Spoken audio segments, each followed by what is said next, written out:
ایک حدیث پاک میں آتا ہے، اللہ کے نبی فرماتے ہیں، اللہ رب العزت نے ما ثبت بالسنہ کتاب ہے، اس کے اندر یہ حدیث پاک موجود ہے، اللہ کے نبی فرماتے ہیں کہ رمضان کا مہینہ یہ اللہ کا مہینہ ہے، اللہ نے رمضان کی نسبت اپنی طرف کی ہے کہ رمضان میرا مہینہ ہے، یہ رمضان المبارک کا مہینہ اللہ کے نبی فرماتے ہیں، اللہ فرماتے ہیں یہ رمضان میرا مہینہ ہے، تو رمضان اللہ کو بہت محبوب ہے، اور جو رمضان کا احترام کرے گا وہ بھی خدا کو محبوب ہے، جو رمضان میں نیک اعمال کرے گا وہ بھی خدا کو محبوب ہے، اس لیے کہ یہ مہینہ خدا کا ہے، مہینے سارے خدا کے ہیں، لیکن اس کی جو خاص نسبت اللہ نے اپنی طرف کی ہے آپ کے مجھے اعمال پر لانے کے لیے کی۔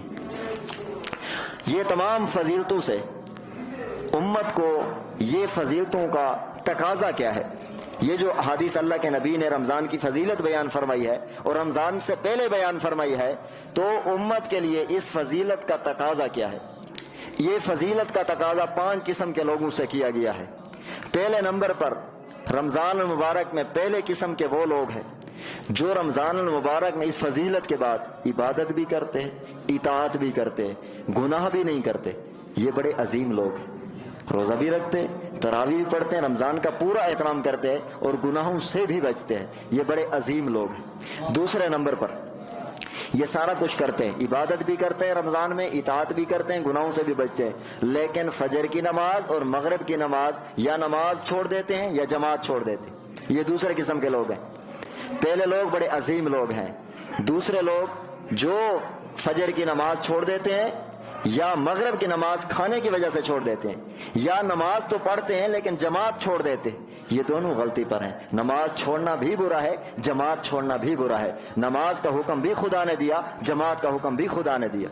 اقیم الصلاۃ نماز فرض قرآن میں، ورکعوا مع الراکعین، تو یہاں سے جماعت کی فرضیت بھی قرآن سے ثابت ہے، اس لیے نماز پڑھنا بھی ضروری ہے اور جماعت سے پڑھنا بھی ضروری ہے۔ تو اس لیے رمضان المبارک میں دیگر عبادت اور اطاعت کے ساتھ ساتھ ایک کمزوری امت مسلمہ کی یہ ہے، فجر کی نماز کیونکہ افطاری کر لی جلدی جلدی اور سو جاتے ہیں، پھر بعد میں یاد ہی نہیں رہتا کہ دن جب چڑھ جاتے ہیں پھر اٹھتے ہیں، تو دو غفلت پائی جاتی ہے جس کو دور کرنے کی ضرورت ہے۔ یہ فضیلت رمضان کی فضیلت ہے جو رسول اللہ نے بیان فرمائے، آپ سے مجھ سے تقاضا یہ کرتا ہے پہلے نمبر پر رمضان میں عبادت کی جائے، اطاعت کی جائے، گناہوں سے بچا جائے، دوسرے نمبر پر فجر اور مغرب کی نماز جماعت کے ساتھ ادا کی جائے، نہ نماز چھوڑی جائے نہ جماعت چھوڑی جائے۔ پیٹ کی وجہ سے جماعت کیوں چھوڑتے ہو؟ پیٹ کی وجہ سے اللہ کا حکم کیوں چھوڑتے ہو؟ اگر ہم اللہ اس کے رسول کے حکم کو ترجیح دیں گے، خدا آپ کو اور مجھے ترجیح دے گا۔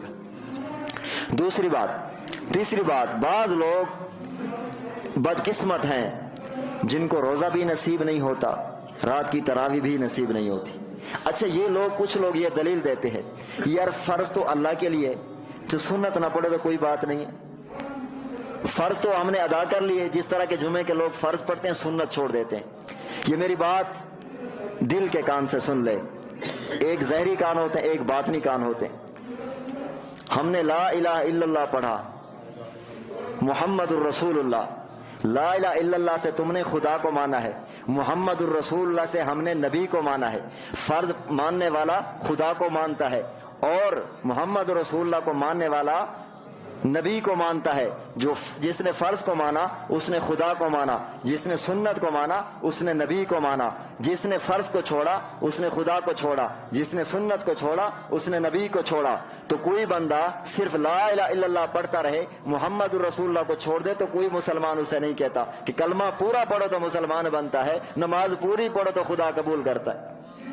تو ہم سنت کو گھٹیا سمجھ کے چھوڑ دیتے ہیں۔ ذہن میں رکھنا، فرض بے شک اللہ کے لیے، سنت بھی اللہ کے لیے ہے، لیکن نبی کی پیروی میں پڑھے جاتے ہیں، تو سنت کو ہلکا نہیں سمجھنا چاہیے۔ اللہ کے نبی کا فرمان جو بخاری شریف میں ہے، جس نے میری نافرمانی کی اس نے میرا انکار کیا ہے، جس نے میری سنت کو چھوڑا اس نے میرا انکار کیا ہے۔ یہ حدیث پاک بخاری شریف میں موجود ہے۔ معلوم ہوا فرض پر چلنے والا خدا کو خوش کرتا ہے، سنت پہ چلنے والا نبی کو خوش کرتا ہے۔ اگر آپ کو اپنی بیوی کی ناراضگی کی پرواہ ہے، آپ کو اپنے والدین کی ناراضگی کی پرواہ ہے اور ہونی بھی چاہیے، اور آپ کو اپنے کسی کاروباری دوست کی ناراضگی کی پرواہ ہے، آپ کو اپنے بیوی بچوں کی ناراضگی کی پرواہ ہے، آپ کو رشتہ داروں کی ناراضگی کی پرواہ ہے، تو اپنے نبی کی ناراضگی کی پرواہ آپ کو بھی ہونی چاہیے، مجھے بھی ہونی چاہیے۔ تو نبی پاک صلی اللہ علیہ وسلم کی کسی سنت کو ہلکا نہیں سمجھنا چاہیے۔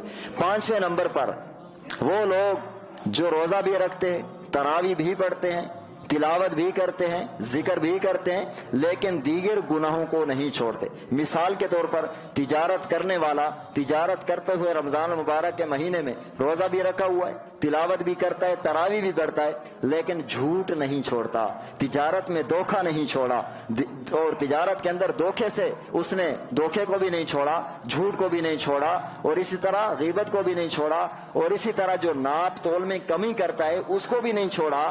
تو مسلمانوں کو چاہیے، رمضان کی فضیلت کا تقاضا امت سے یہ ہے کہ آپ گناہوں کو بھی چھوڑ دیں، عبادت پر بھی آ جائیں، گناہوں کو بھی چھوڑ دیں، اطاعت میں بھی آ جائیں، گناہوں کو بھی چھوڑ دیں، روزہ بھی رکھیں، گناہوں کو بھی چھوڑ دیں، رات کی تراویح بھی ادا کریں۔ تو اللہ تعالیٰ آپ کو اور مجھے رمضان کی جو فضیلتیں اللہ کے نبی نے بیان فرمائی ہیں، اللہ تعالیٰ وہ آپ کو بھی عطا کر دے گا، اللہ تعالیٰ مجھے بھی عطا کر دے گا۔